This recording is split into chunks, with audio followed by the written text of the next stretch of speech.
అందరికీ నమస్కారం. ఈరోజు మనం తెలుసుకోబోతున్న స్టోరీ పిల్లల రాకెట్ ప్రయోగం. ఒకరోజు శివ, కవిత ఇంకా మిగతా పిల్లలంతా గ్రౌండ్లో ఆడుకుంటూ ఉన్నారు. అప్పుడు వీర ఆకాశంలోకి చూసి, హే, అందరూ ఆకాశంలోకి చూడండి, ఆకాశంలో ఎవరో పొగ పెడుతున్నారు. అయ్యో, అయితే అందరూ పారిపోండి, ఆ పొగ మన పైకొస్తుంది కావచ్చు అంటూ భయపడుతూ ఉన్నారు. అప్పుడు శివ, భయపడకండి, అది ఆకాశంలో ఎవరో పొగ పెట్టడం వల్ల రాలేదు. ఆకాశంలో పెద్ద విమానం వెళ్ళింది. ఆ విమానం వెనకాల నుంచి వచ్చిన పొగే ఇప్పుడు మనం ఆకాశంలో చూసేది. అవునా? శివ, నీకు ఎన్ని విషయాలు తెలుసు అసలు? అంటూ పొగొట్టలతో శివను ముంచేస్తూ ఉన్నారు. అది చూసి కవిత నవ్వుతూ ఉంది. కవిత నవ్వటం చూసిన శివ చాలా కోపంగా, కవిత, ఎందుకు నవ్వుతున్నావు? నేనేమైనా జోక్ చెప్పానా? అవును, నువ్వు చెప్పింది జోక్ కాకపోతే ఇంకేంటి చెప్పు. ఆ పొగొచ్చింది విమానం వలన కాదు. మరి నిజంగానే ఎవరో ఆకాశంలో పొగ పెట్టారని అంటున్నావా ఏంటి? అబ్బా, అది కూడా కాదు. ముందు నేను చెప్పేది వింటావా? చెప్పు. ఆకాశంలో ఆ పొగ రాకెట్ వల్ల వచ్చింది.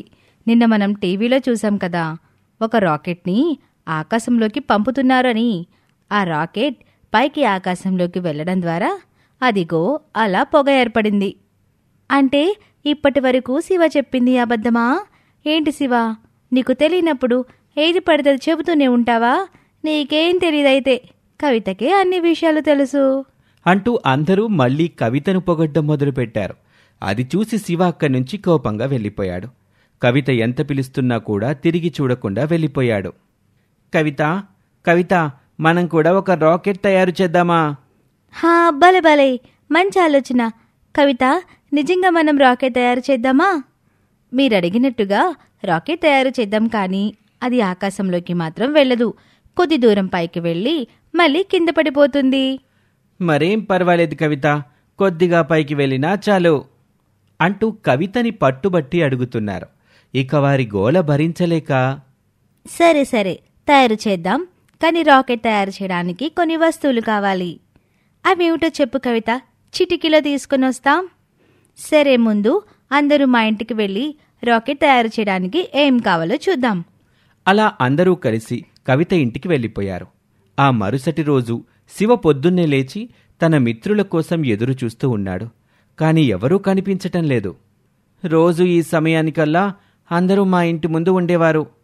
కాని ఈరోజేంటి ఎవరూ కంటికి కూడా కనిపించటం లేదు?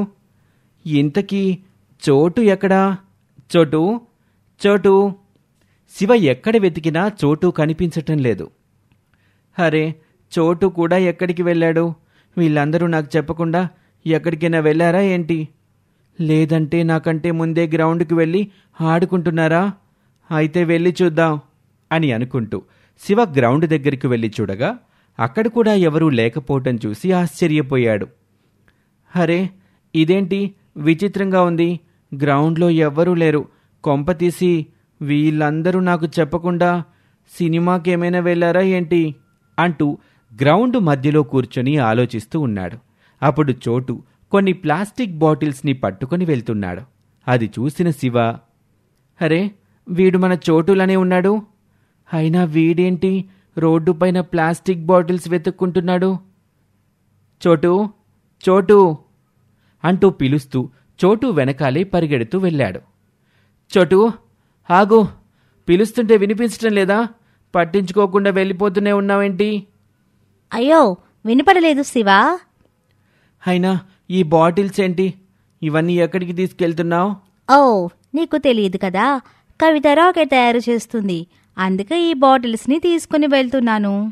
ఏంటి, కవిత రాకెట్ తయారు చేస్తుందా? తయారు చేసి ఆ రాకెట్లో మిమ్మల్ని కూర్చోబెట్టి ఆకాశంలోకి పంపిస్తుందా ఏంటి? అలా ఏం లేదు, అది చాలా చిన్న రాకెట్. కొద్ది దూరం పైకి వెళ్ళి మరలా క్రింద పడిపోతుంది అంటూ కవిత చెప్పిన విషయాలన్నీ శివకి చెప్పాడు చోటు. అలా వాళ్ళిద్దరూ మాట్లాడుకుంటూ కవిత ఇంటి దగ్గరకు చేరారు. కవిత శివని చూసి, ఏంటి శివ, నిన్న పిలుస్తూ ఉంటే కూడా వినిపించుకోకుండా వెళ్ళిపోయావు. నువ్వు నిన్న ఫీల్ అయ్యావని అనుకున్నాను తెలుసా. పోనీలే, ఈరోజు వచ్చావు. నేనేమీ ఫీల్ అవ్వలేదు, కానీ ఏంటి, ఏదో రాకెట్ తయారు చేస్తున్నావని విన్నాను, నిజమేనా? హా, అవును అవును శివ. ఏంటి, నిజంగానా? చోటు చెబితే నేనేదో జోక్ చేస్తున్నాడు అని అనుకున్నాను. రాకెట్ చేయడం నీ వల్ల ఎక్కడవుతుంది చెప్పు. అయినా నువ్వు కాగితంతో విమానం కూడా ఎప్పుడూ తయారు చేయనేలేదు. అలాంటిది ఇప్పుడు ఏకంగా రాకెట్ని తయారు చేస్తున్నావా అంటూ కవితని చిన్నచూపు చేసి మాట్లాడాడు శివ. ఆ మాటలకి కవితకి చాలా బాధేసింది. శివ, ఎందుకు? ఏ పని మొదలుపెట్టినా నన్ను ఎందుకు ఎంకరేజ్ చేయవు నువ్వు? ఎంకరేజా? అసలు ఈ రాకెట్ తయారు చేయాలంటే ఎంత కష్టమో నీకు తెలుసా? నీ వల్ల కాదు ఈ పని. ఇదిగో వీరా, చోటు, మీరందరూ కవిత ఏదో చెప్పిందని గ్రౌండ్కి రాకుండా ఇక్కడే ఉన్నారు. అందరూ నాతో పాటుగా వచ్చేయండి, మనమందరం కలిసి ఆడుకుందాం. శివ, ఎప్పుడు మన మాటలే ఆడుకుంటూ ఉన్నాం. ఈరోజు కొత్తగా ఏదైనా చేద్దాం. రా, నువ్వు కూడా కవితకి సహాయం చేయి అంటూ ఎవ్వరూ శివతో ఆడుకోవటానికైతే వెళ్ళటం లేదు. దాంతో శివకి కోపం వచ్చి కవితతో, నువ్వేదో వీళ్ళ ముందు హీరో అవుదామని ఇదంతా చేస్తున్నావు. కొన్ని రోజులకి వీళ్ళకి అర్థమై మళ్ళీ వీళ్ళంతా నా వైపే వస్తారు, చూస్తూ ఉండు అని అనుకుంటూ శివ అక్కడి నుంచి వెళ్ళిపోయాడు. కవిత, అసలు శివకి ఏమైంది? మేమంతా నీ వైపు రావటమేంటి? అసలు మనమందరం ఒక్కటే కదా.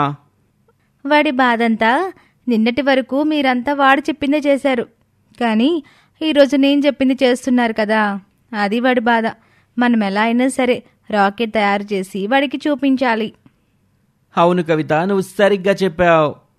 అలా కొన్ని రోజుల పాటు కష్టపడి చివరికి కవిత ఒక చిన్న రాకెట్ని తయారు చేసింది. ఆ రాకెట్ని గ్రౌండ్ మధ్యలో పెట్టారు. అది చూడ్డానికి చాలామంది వచ్చారు.